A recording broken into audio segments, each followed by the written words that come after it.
Q&A with Dr. Bridget Kies. We're going to give it just a minute as we have everybody transfer over from YouTube. So hopefully you enjoyed the totally 80s media, awesome media presentation. If you can, give us a quick shout out in the chat box. Let us know that you're here, maybe with your name, your class year, and your program. And we'll get started in just a moment.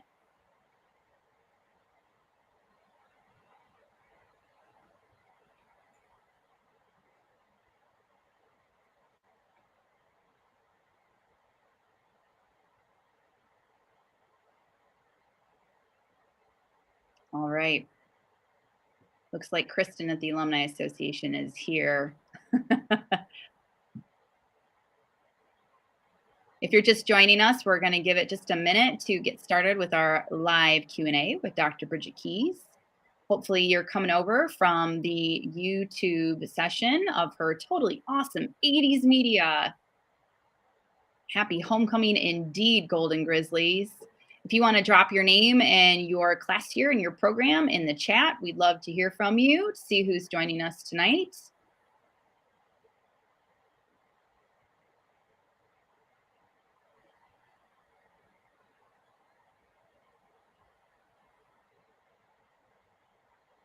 We give it just another minute to see who else is joining us. Hi, Sandy. Sandy's joining us. Excellent presentation. All right. Well done, Bridget, she says. All right. Got fans out there already. Hi, Joe Harper. How are you? Thanks for checking in with us. If you're just joining us, we are live with our first question and answer session for our Faculty After 5 series. Tonight, we're with Dr. Bridget Kies. We're going to give it just a minute as we have everybody join us from the YouTube premiere. Please go ahead and put your name and your program maybe and your class year if you'd like. If you care to share that information with us, you can put that in the chat so we know who's here. We'll also be using the chat feature there in order to take questions and talk candidly with Bridget this evening. Kristen says, makes me want to watch Full House again. Yes, but maybe not the Fuller House reboot. We'll talk about that. We're going to give it just another minute here to see who else joins us from the YouTube, the premiere link on YouTube. And everybody's going to be coming over from one platform to another. So we appreciate you joining us. Sue is here. Sue Helderup, thank you so much for joining us. Hey, Aaron and Bridget, she says. Great job. All right. There's some fans out there. Good. Thank you. So I'm going to be monitoring the chat session for Bridget this evening. Jordan Chwarty's joining us. Hi, Jordan. Hello. Oh, he says, I second the concerns about the reboot. Uh-oh. Kyle Edwards is joining us, one of your colleagues, Bridget. Hi, Kyle. He says, great job, Professor Kies. Thank you, Professor Edwards. Ron is with us too. Oh, actually, Lisa Clappentire, English class of 1989. Oh, you got Department of English alums. All right. She's wanting to know about the Cosby Show. All right, good. We're going to get to that. Andrea Ice says, great job, Bridget. And Kristen, oh, Kristen's already starting the questions too. Do you think most 1980s remakes today are successful? All right, well, with that, I think we'll probably go ahead and get started. It looks like we got some people joining us. And so without further ado, welcome again to our live Q&A session for our Faculty After 5 series. We're bringing that to you this week during our 2020 Homecoming and Reunion Week. My name is Erin Sidrovich. I'm the Director of the Alumni Engagement Department here at OU, and I am so pleased tonight to be joined by Dr. Bridget Kies. Bridget, welcome. Thank you for coming and being online with us tonight. Bridget, you are an assistant professor of film studies and production in the Department of English at Oakland University, and you're affiliated faculty with the Women and Gender Studies program. So lots of great expertise to be sharing with us. Bridget's research examines masculinities in film and television and has been published in numerous academic journals and edited collections.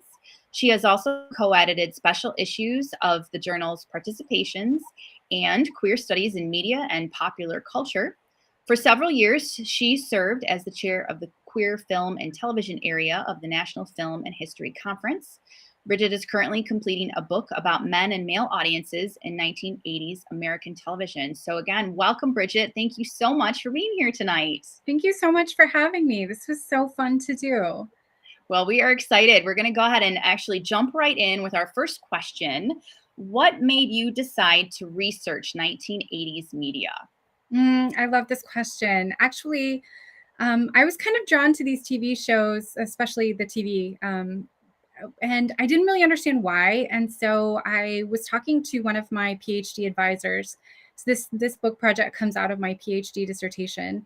And so shout out to Elena Levine at the University of Wisconsin, Milwaukee, whose book Wallowing in Sex is about 70s media. Elena said to me, I think that we're always drawn to the media that we grew up with because those were our formative years and that's some of our first cultural memories, and those are things that sort of shaped our youth. And I think that was true for her book, and I think it became true for mine as well. Like, I grew up watching these Mr. Mom sitcoms especially, and I think they had a really profound impact on me. And so revisiting them now as a researcher has given me a chance to kind of explore like why that is personally, but also what they might have signified culturally and socially that really shaped the time that I grew up as much as like my own personal experiences. Absolutely. I agree. Child of the 80s here as well. Speaking of the 1980s, Kristen Macca has a question. Do you think most 1980s remakes today are successful? What are your thoughts on that? You talked a little bit about the reboot, right?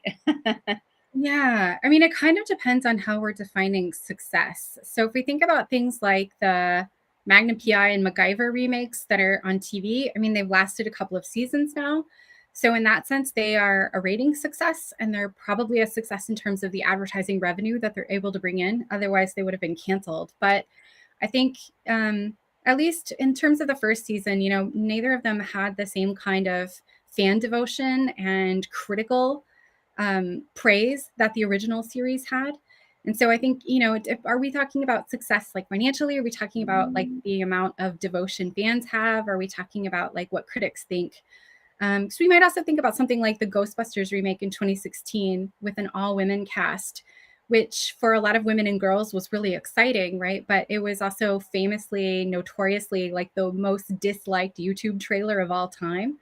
And that negative hype actually impacted the box office revenues, so that the box office just wasn't, the ticket sales just weren't as great as they had expected. So they thought they'd make like multiple movies with that all women cast.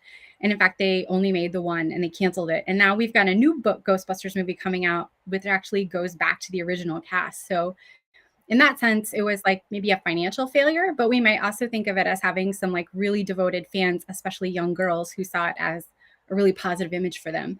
So the question of success, it kind of depends on what angle we're looking at, but it usually seems to be that if something is a financial success, it right now, the way it's working with reboots and remakes is that kind of clashes with what fans and audiences tend to actually think in a lot of ways. They seem to be at odds somehow.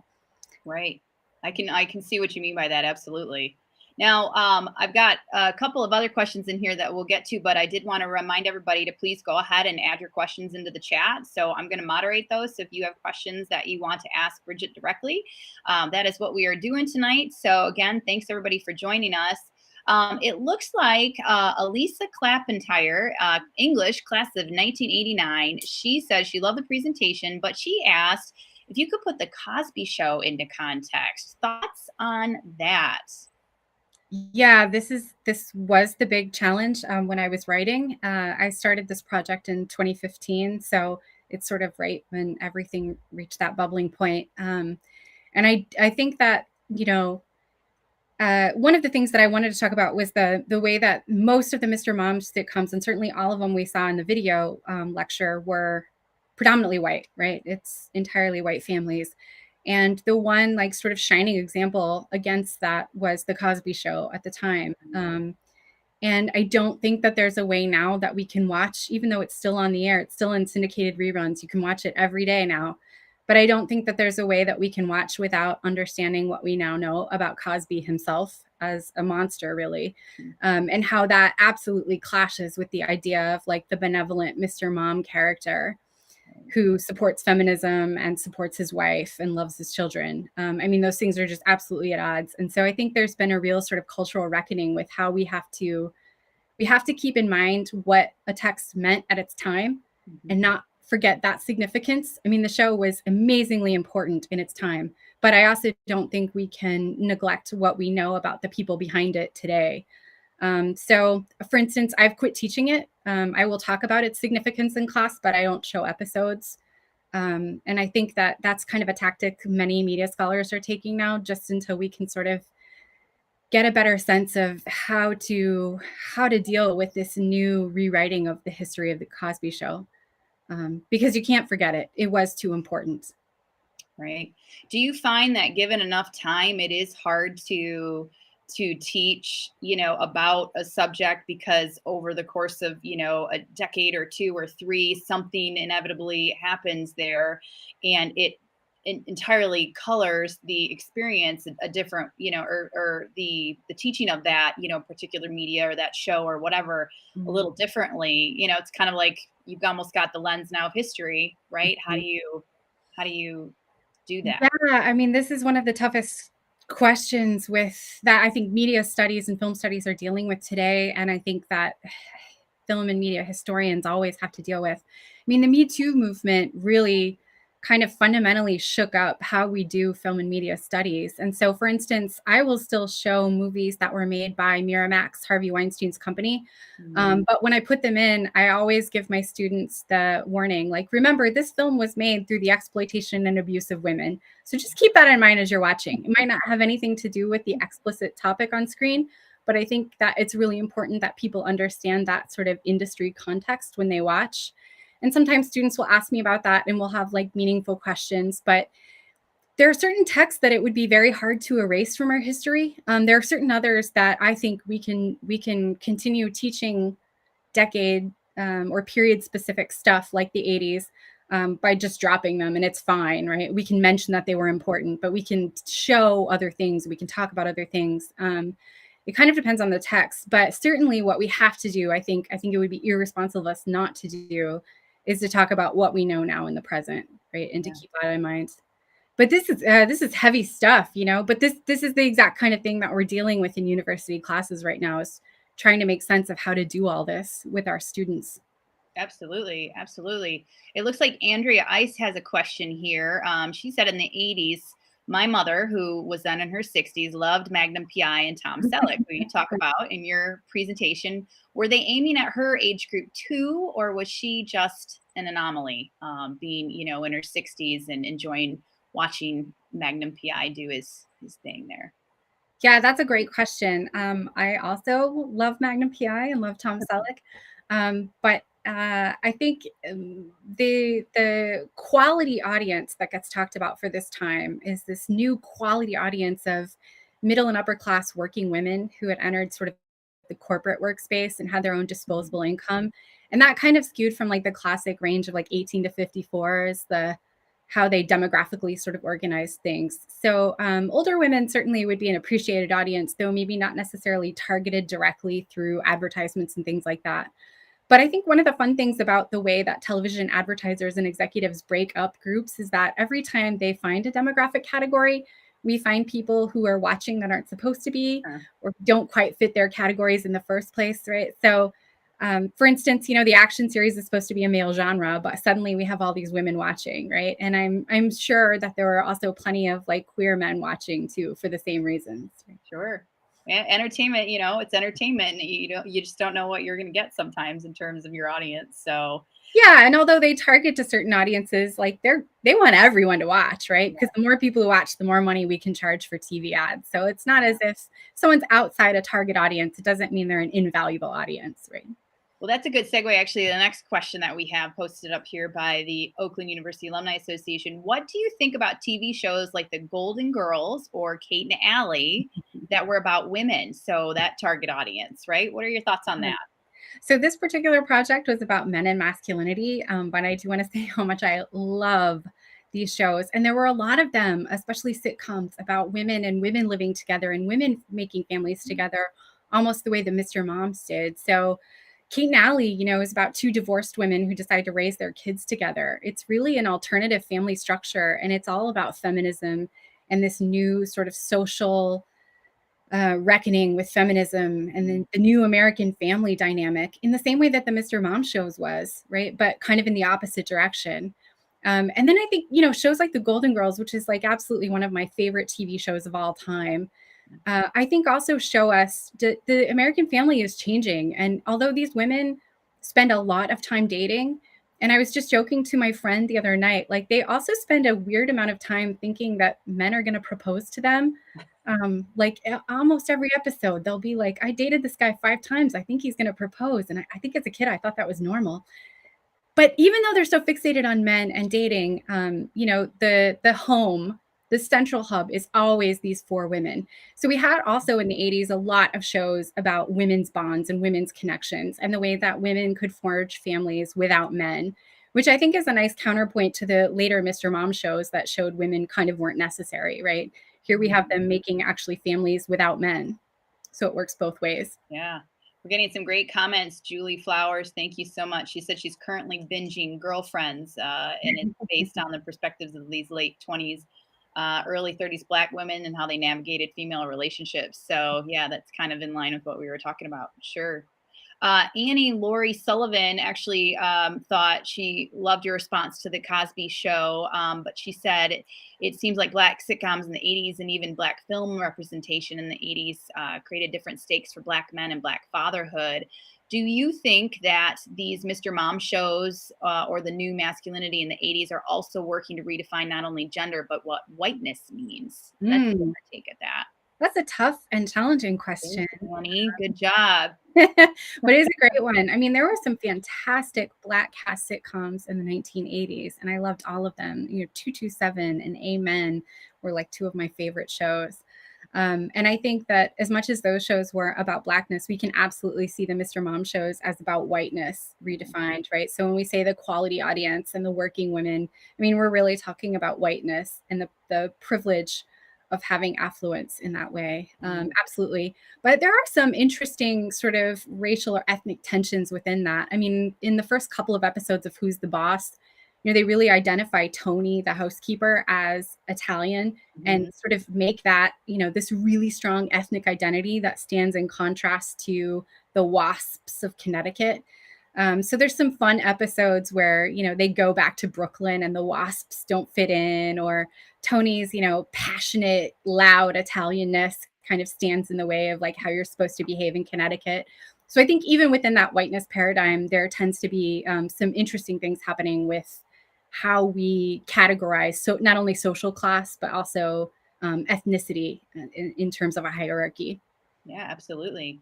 So pivoting a little bit, one of the questions that we had too is television today still influenced by the president?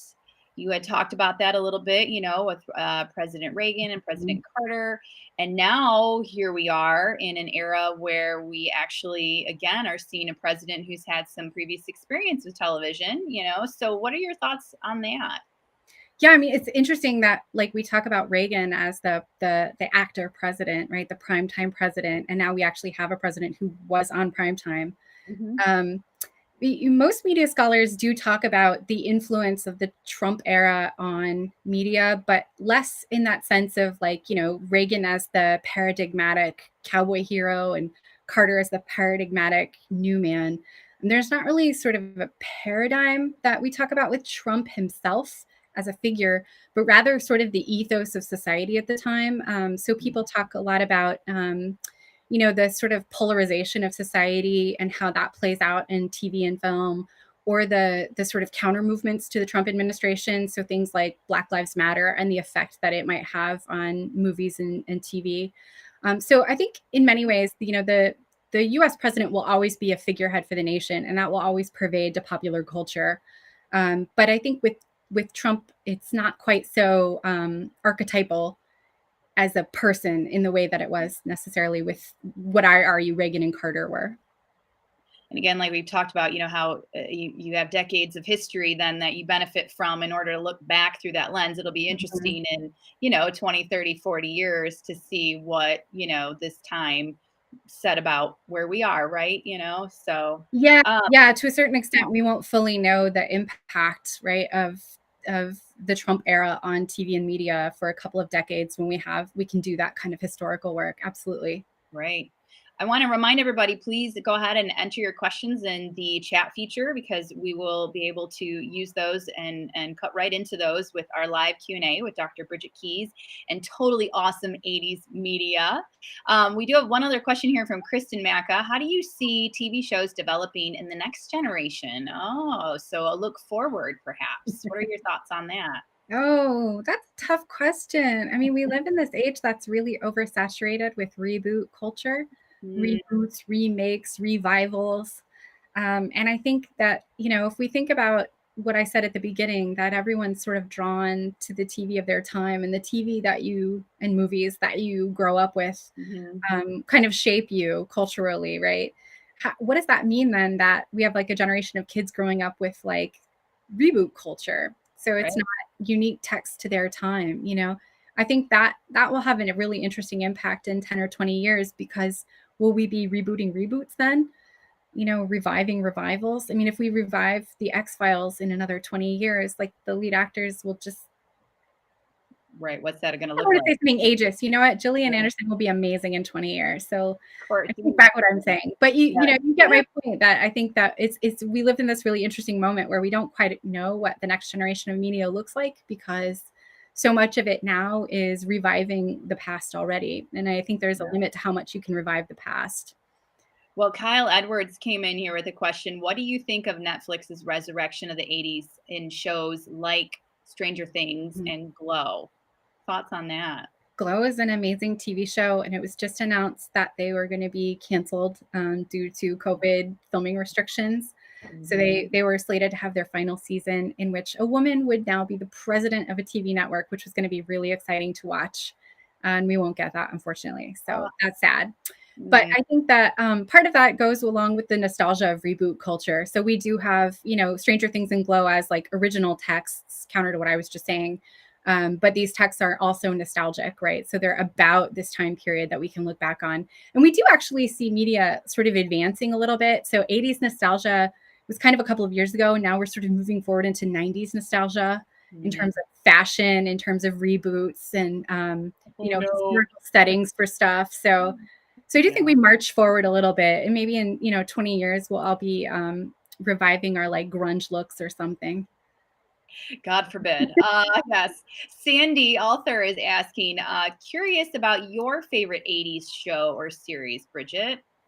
Yeah. Okay. So sitcom Golden Girls, hands Mm. down. My friend, who's probably not watching this, but hi TJ, shout out. We actually, our friendship started by us watching reruns of the Golden Girls every single morning before we got ready to go to school when we were PhD students and like texting each other about what was happening. That So the was Golden Girls, research, though, it right? was research. It absolutely was research. That's why my Twitter tagline is "It's research, I swear." Um, and then for drama, oh my God, I love Magnum PI so much, but I actually watch Murder She Wrote a lot more than I do Magnum. But Mm. they did have a really interesting crossover episode because they were both on CBS. And it's really amazing. Like Jessica Fletcher goes to Hawaii and, of course, gets tangled up in a murder because it's Jessica Fletcher. And Magnum has to help her investigate, but he also gets arrested. And like it's kind of a hot mess of a crossover, but it's also absolutely amazing. So Sounds fantastic. Yes. yeah. What about it looks like Sega Star 7 has a question. Are there any 80s animation or anime in your research?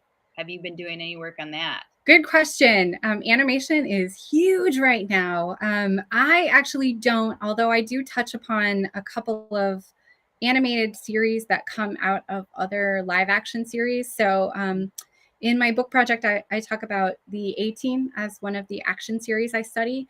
And I talk about Mr. T as the image of the Black masculine action hero and all of the sort of contradictory ways that Mr. T is created as a TV hero at the time. And he, of course, had an animated series as well. So I do talk about that, but I should look more into animation. Animation is very popular right now. Speaking Well, of the question. absolutely right. I think another, when you talk about popularity, I think Emily BP just came in from downtown. Hi, Emily. She wanted to know, what about the John Hughes films? Do the roles in his films fit some of the archetypes that you're talking about? Yeah, good question. A fun story. I went to college in Lake Forest, Illinois, which is where John Hughes is from, and I worked Ooh, at a stationery store in the little town square, and he was one of our regular customers. oh my So God. I often sold him stationery and balloons. He's very nice. That's Um, uh, so John Hughes movies, I think if we think about like the Molly Ringwald sort of era of 80s movies, so much about that is about coming of age. Actually, all his movies are really about coming of age. But I think they're especially interested in like the Molly Ringwald's movies are especially interested in like the female experience in a way that is really helpful for us to have. The problem with these movies, though, is that I think watching them now with the way that we expect certain subjects to be handled in 2020, they're kind of cringe inducing, right? Like, I cannot watch Ferris Bueller's Day Off anymore because I just think that it does like really gross things with how it treats women and women's bodies. But I loved it at the time. And so I'm kind of not answering your question by answering in this other direction because I think this gets to like what it means to look at historical media, right? Like sometimes the world kind of changes or evolves and although we appreciate these things in their moment in time, we recognize that like by today's standards they might be, kind of problematic, right? Even if they have amazing soundtracks. Sure, absolutely. And Ferris Bueller was just on the Sunday night movie. They had resurrected that whole series as well. So, it's interesting that you mentioned that one in specific because that just came back around. But Cameron's uh, house was on my college campus. It's like in the middle, nestled in the middle of Lake Forest College campus. So is that that was right? in fact. Nice. We have just a couple more minutes with Bridget here before we're going to sign off. So, anybody have any last questions, we can add them here. Oh, it looks like Elisa she wanted to reframe a question off the John Hughes question. Teens films of the 80s, of rebellion against the 50s, Mhm. parents in particular, Dirty Dancing, Footloose, St. Elmo's Fire, but from a gender perspective, some feminist women, she's wondering, do we find that in those films perhaps? Yeah, I love that argument that this is, teenage rebellion against society and maybe rebellion against a more conservative era, which actually we saw from movies in the 50s with teenagers, right? They seem very conservative to us now, but at the time, the James Dean films were all about rebelling against the older, more conservative generation, which is the exact same thing that happens in these John Hughes movies. Like The Breakfast Club is probably the best example, right? Because it's all about kids who are grappling with the fact that they've been suspended and they've all done something wrong and none of them quite fit in, even if they're supposed to be perfect. Um, yeah. These are themes, right? They just kind of cycle, just like fashion, right? Yeah, absolutely. Absolutely. And I'm sure that I don't watch a lot of kids media today, but I'm sure that same thing is happening today. So the people who were the rebels in the 80s, of course, now being parents are probably way too conservative and boring for kids today, right? So kids today probably rebel against them too. Right, no kidding. So one of the last questions that I had for you actually is this notion of the VCR. Do we remember what those are? Right? How did the VCR in the 1980s affect television and film? And how can we start thinking about how we watch on basically apps today? Like, how does that change how we do things? So, what are your thoughts on VCRs and how they impacted the 80s, and does that hold any theories for us moving forward? They had a huge impact. I mean, we often think of the VCR as like the first time people could record media and like watch stuff at home, but there were other technologies leading up to it in the 70s. But certainly the VCR took off on the market and the VHS versus Betamax wars, people who lived through the 80s probably remember that. But the president of Sony, which made the Betamax, dubbed this phenomenon called time shifting, right? The idea that you can now watch TV when you wanted, which sounds like unremarkable today, but it was remarkable at the time because if television is broadcast over the airwaves, you have to turn it on and be sitting in front of it or you miss a show, right? And the idea that you could record a show to watch whenever you want absolutely changed the individual audience's relationship to media. And it hasn't gone back, right? Because we went from the VCR to the DVR to now streaming on demand. But the interesting thing about our time is that, you know, the VCR was still domestic entertainment, right? You're still watching at home and the machine's plugged into your TV set, it's plugged into your wall. And now, of course, with our cell phones and iPads, it's not really domestic entertainment anymore, because it's not only that I can watch when I want, but I can watch what I want and where I want, because of course these devices are all portable. So I think that started, the VCR sort of started this new relationship with media, that it was individuated and it was my time and I'm the important one in this, not what the industry tells me is the schedule. That's just gone, like, really exploded in our time. Mm-hmm. My 6 and 10-year-old don't know what a commercial is, really. Let's be Yep. let's be honest. Which is actually sad, because, you know, commercials are really amazing. I actually But really like watching and studying them. that could be a whole other topic. Maybe that'll be next year's Faculty After 5 is, absolutely talking about commercials and how they impact society and everything. Julie Flowers is exactly, yes, agree, Julie. Well, before we say goodbye, we have just a couple of minutes here. I wanted to give you a chance to offer a couple of last remarks. I know that, you're involved, obviously, with the film challenge that's coming up at the end of the week. If you want to talk to us just a minute about that. Yep, absolutely. So even though we're living in a pandemic, we are going ahead with our annual 24-hour film challenge. It'll be happening at the end of this weekend. And if you email Professor Kyle Edwards2 at oakland.edu by Wednesday, you can sign up. We're going to have people shoot with whatever technology they have available to them, so probably a cell phone.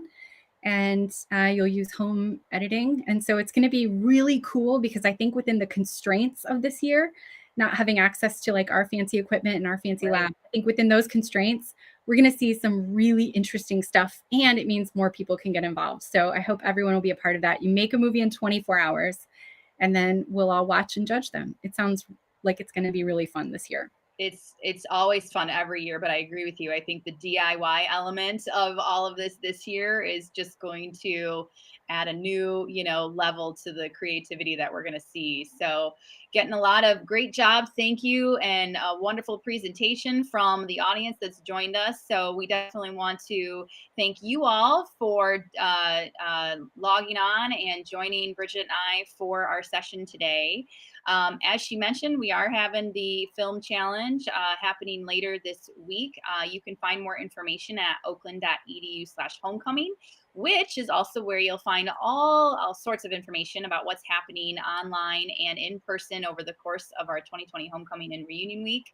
And hopefully you'll be able to join us for another one of our Faculty After 5 sessions. Bridget, you did awesome. You kicked off our week in a totally awesome way with our 80s media presentation. We appreciate you joining us. Thanks everybody for being part of our session today, and we'll see you all soon, hopefully. Thanks, Bridget. Take care. Thank you so much. This is awesome. Thanks, everyone. Totally awesome. See you soon.